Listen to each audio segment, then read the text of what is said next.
الحمد لله رب العالمين، والصلاة والسلام على رسول الله وعلى آله وأصحابه ومن تبعهم بإحسان إلى يوم الدين. أما بعد،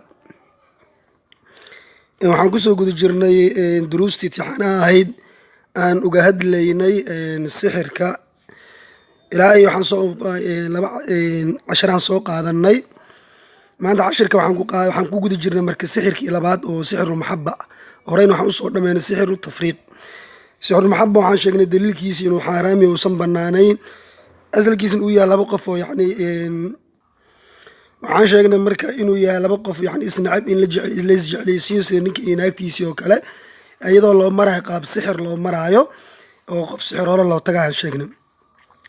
waxaan kaloo soo ogaanay calaamadaha lagu gartaan soo ogaanay ilaa iyo 6 calaamadaha u sheegnay oo qofka lagu ogaanayo ugu weyn tahay qofka wax walba ku faray inay hay iska dhayso, hadduu xitaa xaaraan samey ku yara hay aad dhayso. waxaa meesha maanta aan qaadanaynaa marka inta fara badan sixirul maxaba ama sixirka jacaylka la isjeclaysiiyo waxaa u badan dumarkaas sameeyo, raggooda iyaga isla soo jiido, ama ninkan kuma jeclo islaamaha kule uu jecel yahay bal soo jiido iyadoo isla nin sixirole u tagaysaa, markaasay lacagaysiina, markaas ay leedahay inuu ii sameey sixir zawjkeygana si uu u jeclaado. arrinkaasna waxaa u sababa diin yarideedii iyo jahligeedii, aysan ogeyn arrinkaas inuu xaaraam yahay, uusan banaanin ma oga. dadka xaafadda u sameynaya aragtay ama way og tahay laakiin shaydaan iyo waxbaa ku riixa. saaxirka markay u tagta ninkii sixiroolaha wuxuu ka codsanayaa gabadha inay u keento ninkeedii aathaartiisi ama waxyaabihiisi sida mindiilka safaleedkiisi oo kale, ama garanta hoose ama funaanada hoose oo dhididka ka uraayo, iyo marada ade mar walba waxaa laga rabaa maro oo shiirkiisa ka urayso, waa maro aan la dhaqin isla markaas aanan cusbayn, waa marada inay dhididkiisa ama shiirkiisa uu kasoo uraayo, maradaas i keeno leeyahay. markay u geyso maradaas wuxuu ku tuftufayaa baashii sixirkii, uu gurgunudayaa jinnigii yaa arrinkaas sameynayo, ama jinnigaa amrayo sixirolaha sameynayo, amarka laakiin jinnigaa bixinayo. intaa kadib ninkii sixirolaha wuxuu gabadha amrayaa inay qaado maradan ama waxaan sixirkan loo sameeyey, isla markaasna ay ku duug biyo ama biyaha ama cuntada inay ugu darto, cabitaanka ama cuntada ugu daro leeyahay. wax ugu daranna sixirkaas uu ka sameysay waa najaaso, waxaas biyahaas cuntada loogu dara waa najaaso waaye, fahmaysaa? marka sidii samaynaysaa waxaa laga yaaba sixirkiisa u rabta inuu noqdo ninkii uu jeclaado jacayl waali inuu jeclaado, waxaa kaloo laga yaabaaba inuu cagsi noqdo ninka uu nacbo, halka jacayl ay ka sugaysa nacayb ka weyn inuu ku dhaco bal inuu furo. sheekha la yirahdo waxiid cabdisalaam baali kitaabkiisii asaarim albataar fi tasaddi lisaxarati alashraar wuxuu leeyahay waxaaba dhacdaybo inuu mar qaar xanuun isku bedelo ninkii uu xanuunsadabo. waxaan oguu yiri waxiid cabdisalaam, waxaan ogaaday oo aan arkay nin 3 maalmood xanuunsanaa, sixiraa la siiyey, biyaa loogu daray iyo ama cuntada. marka marar qaar wuxuu isku bedelaabo in ninkii meeshuu jacaylka laga sugaayaba gabadhi uu naco ama uu furabo. arrinkaas waxaa sababa ninka sixiroolaha xirfadiisa yar oo sixirka asalkiisa ma yaqaano, oo iska allow sahal waayo oo bariisa u geeyey. ka dambaa mararka qaarna waxa waayabo ninkii marka la sixiro sixirkii gabadha islaamii kale intuu jeclaado tii wax sixirtay oo furaabo, cagsi isku bedelayba. markaasa intay orodeen ninkii u tagay, war maxaasaan u sameeyay sixirkii, ani ha jeclaadaan ku irime ha inaco kuma dhihin, ninka waa inaca wuuna i furay. wuxuu yidhi sheekh cabdisalaam baali, waxiid cabdisalaam baali, waxaa arkayuu yidhi aniga isha aan saaruu yidhi gabar ninkeedi intay sixirtay sixirul maxaba iyadoo isle ninkaa ku jeclaado, sixiroolaha lacag ay siisay. ninkii markuu xaafadda yimid wuxuu yidhi gabadha waa iga furanta, naagii kaloo jeclaa waa iga furanta, gurigii iska aad. ayadoo ordayso cararayso waxay u timid ninkii sixiroolaha ah liyafuka laha hada sixr, si sixirkuu kaga furay u tiraado arniyow sixirkii jacayl nacayb uu isku bedelo inkaaraha kugu dhacday, ninkii uu i furayey halkeen. walaakinaha waxay la kulantay biana saaxira qad maat, sixiroolihii sixirka sameeyey waa dhintayba. hora maahmaa waxaa loo yiri waman xafara liaqiihi xufratan waqaca fiiha, qofkii walaalkiisi god khiyaano u qodo isagaa ku dhacay. xaqiiqawa marka walaalkaa god khiyaana looma qodo, maxaa yeele adaa ku dhacay, marka godkaagii lama qoto. saa darteed ninkiina waa ka dhintay sixiroolihii, ninkeediina wuu furay, sala allahu wabaarak meesha ugu dhamaato. asbaabta sixru maxaba keento, asbaabta keenta waxay tahay khilaafka inuu bato, ninka inaagta inuu khilaaf ku bato.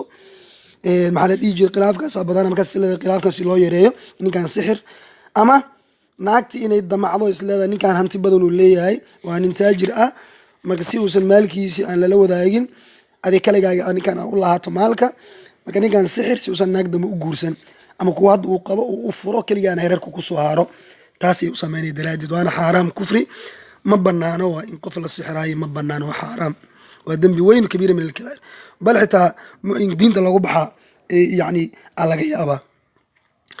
waxaa kaloo ku kalifaya qofka yani sabab u ah gabadha inay dareento ninkeedii inuu naago kale guursan rabo, markaas ayadoo naago kale u banaanta laakiin caqli daradeedii maseerkaa ka keena, markaas nin sixroole u tagay waxay leedahay niyo ninkan naago kale aan kaga baqaayayno iyo sixir keligii maana naag kale yuu aadinin lah, ama naag kale hadduu aadana waa kaasa yani yuusan min damcin ba arrintaas sameyn xumaanta markaas sixri.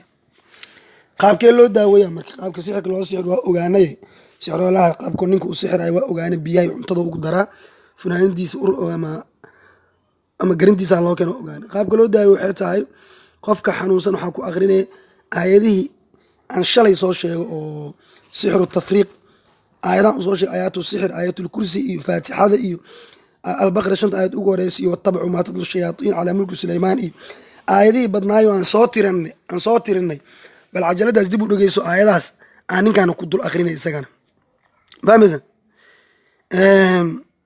waaya waxaa kaloo ku akrinaya aayadda ku jirto suuratu taqaabun aa ku dare yaa ayuha aladiina aamanuu ina min azwaajikum waawlaadikum caduwan lakum faxdaruuhum wain tacfuu watasfaxuu watakfiruu faina allaha gafuur raxiim ilaa laga soo gaaro man yuqa shuxa nafsihi faulaaika hum lmuflixuun. saddexdaas aayadaa ku dare fahmaysaa, saddexdaas aayad ayaad yani ku daraysa oo aayadii hore saddexdaas aayad ku daro suuratul taqaabun aakhirkeeda ku jirto.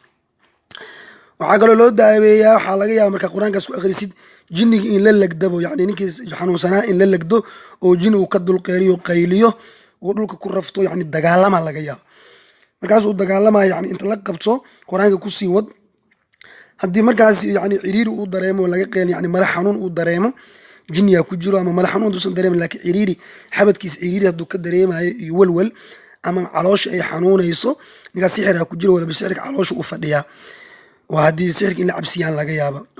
waa rubama taqaya, waxaa laga yaaba inuu matagaa laga yaaba, marka waxaa sameynaysa uu matago waxaa sameynaya ku akri taaliil biyo ku akri, biyo yani qur-aan ku akri aayatu sixri, biyahaas cabsii fahmaysaa, markaa biyahaas cabsiisid waxaa laga yaabaa inuu matago fahmaysaa, ama matag labalaba inay qabataa laga yaabaa. marka sidaas waay, biyahaas cabsii, biyahaas waxaa ku daraysaa biyahaas cabsii amar usii cabdi waaye. hadduu mataga marka matag oo jaallo ah ama guduudan ama madow ah faqad batala sixr walxamdulilah, sixirka waa buri. hadduu mataga u maray uu jaallo yahay ama guduud yahay ama madow u yahay sixirkaas waa buri.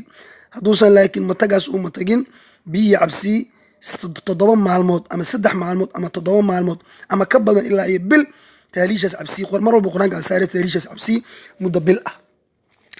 aayadaas waxaa ku daraya horaan soo sheegay qaala muusa maa jitum bisixri ina allaha sayubtilu, aayadaas ku celceli.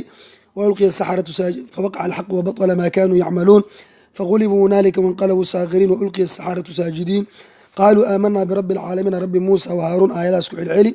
waxaa kaloo ku celcelinaya inamaa sanacuu kaydu saaxirin walaa yuflixu saaxiru xaytu ataa, ku celceli aayatalkursi ku celceli. ka dambana waxaa sameynaysaa markaad sidaas ugu celceliso sixirka inuu buri u badanta insha allah, waana buraa. waxaadna amraysaa sidii hore aan kuu soo sheegay, waxaa amraysaa waxaa leedahay weyse ku seexo, adkaarta ku seexo, laa ilaha illa allah waxdahu laa shariika lah lahu lmulku walahu alxamdu wahuwa calaa kulli shayin qadiirun 100 aqri, astaqfirullah waatuubu ilayhi 100 aqri, maxaa la dhihi jiray laa xawla walaa quwata illa billahi alcali alcadiim 100 aqri.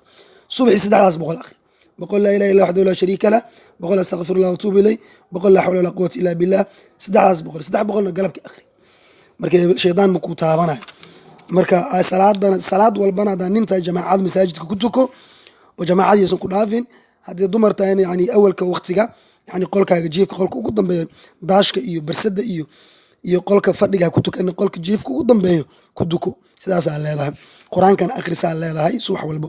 haddaysan qur-aan aqoonna hadda mimiri intaa ama falaash ama kombiyuutarka waxaad uga daartaa maxaa la dhihi jiray aayadaha ayatu suuratulbaqari wasaafaad iyo aayadahaas ugu daar ama qur-aan u shid adu uun dhegeysato marka wardigaas wade qaabkaasaa marka loo daaweeya marka sidaas waa marka horena way u dhacday marar badanaa dhacday in yani qof saas oo kale yani oo loo sixiray aaday u badan yihin waxyaaba qof la sixiray jinigaad anaa sixiray waa jeclaa uu yiri jinigaas hadalkiisana badanaa been waa jiniga hadalkiisana rumaysan marka halkaas waxaa noogu dhammaaday sixrulmaxaba maxaa la yidhaahdaa xukunkiis muxuu yahay xaaraam yani maxaa lagu gartaa waa ogaanay jacayl zaa'id ah iyo jamaaca galmo fara badan qofki inuu iska rabado inuu mar walba galmo sameeyo iyo qofka warkeed inuu iska yeelo xaaraam hadduu amray xitaa iyo waxaa kale lagu gartaa aan niri qaabka loo sameeyo waxaa kamid ah in ninkas funaanadiisa ama garantiisi jinni wax ku dul aqriyo marar qaar muxuu isku bedelaa aan niri